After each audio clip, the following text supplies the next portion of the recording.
What is going on, everyone? It's Jack and here from Nothing But Tech. Hope you guys are all doing well. Welcome back to another video. In today's video, we're talking about the Nintendo Switch, which has been out for a year now.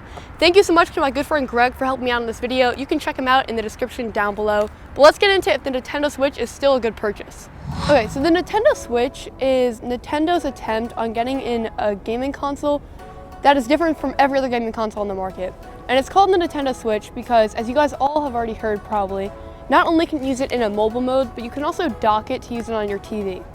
So the docking system is really seamless. You take off the Joy-Cons, you pop it into the dock, and then it will go on your TV like it's nothing. It comes with an HDMI cable and everything you need to do that, so it's actually really convenient. It works really well.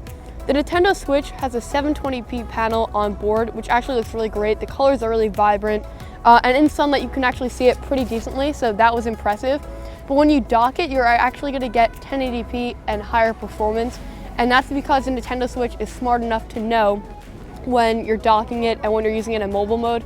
So it's actually really convenient when you dock it. So I want to talk about a couple of docking options. When you dock the Nintendo Switch, you have a couple of control options with that. So you can either take out the Joy-Cons and use them freehand, which is probably my favorite option. You can also dock them into this controller base thing that Nintendo had in the box. But when you do this, all the flaws of the Joy-Cons kind of come out. Like, they're not that far apart, all the buttons, and it just kind of feels stiff.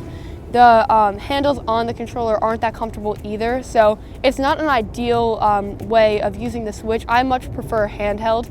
Or you can also go with the Pro controller, which is $70. And if you do decide to go that option, you're going to get like a pretty standard regular controller. But for most games, you can actually use the Joy-Cons handheld, and it works really well. Like for Mario Kart 8, for example, it's actually really easy.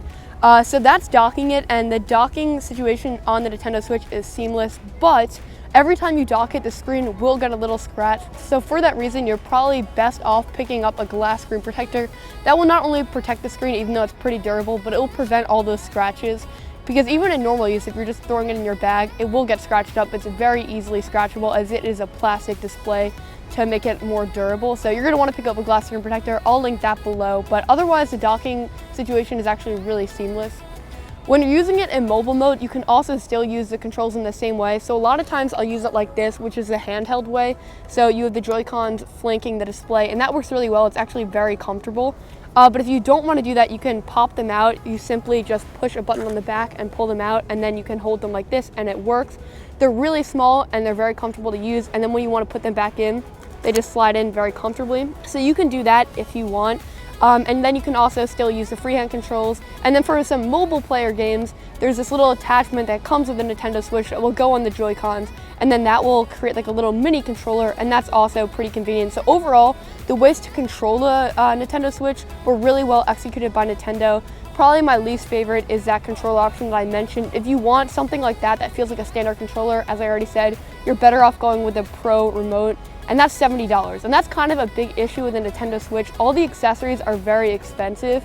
Although you will only really need the Nintendo Switch in this way to play most games, if you're more of a pro gamer and you want some more pro controls, as I already said, you're going to want that controller. Some people are going to want some Joy-Con grips. So there are a little add-ons that you might get to make the experience better, but that starts to really add up. And with a price of about $300 to start out with, you don't necessarily want to be adding on $80 or $100 to that already expensive price.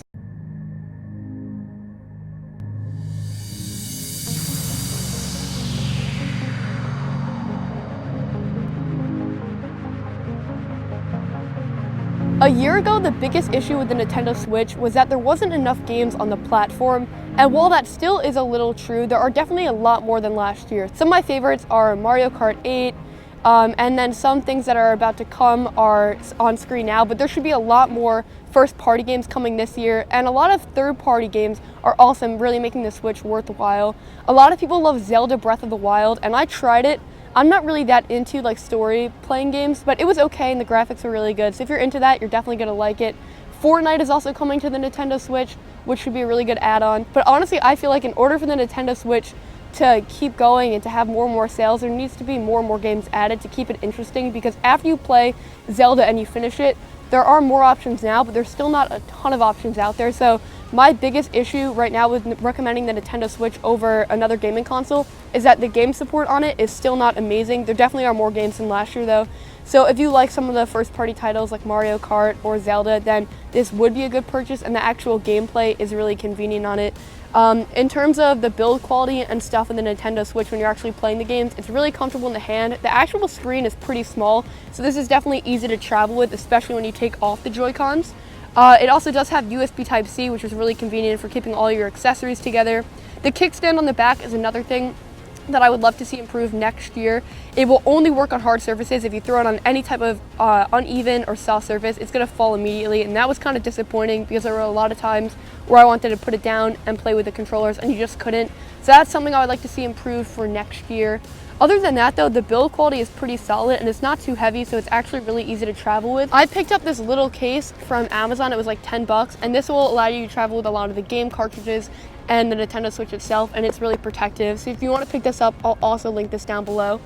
But overall, I was pretty impressed with the Nintendo Switch. It's kind of the first successful game console Nintendo has had in a while, and it's really interesting and something different on the market. Like, you don't really see anything else like this. I think it was really smart, and I'm excited to see what Nintendo does with this in future updates of it. But if you're thinking about getting it now and you're waiting to see if they're going to come out with a second version, this first generation is actually a really good product, and if you're even considering it, I would buy it. I wouldn't spend any money on like the extra controller, because that might be an unneeded expense. Originally I was going to buy that, but now after using it, I feel like that might not be necessary for the type of gameplay I like to do on it.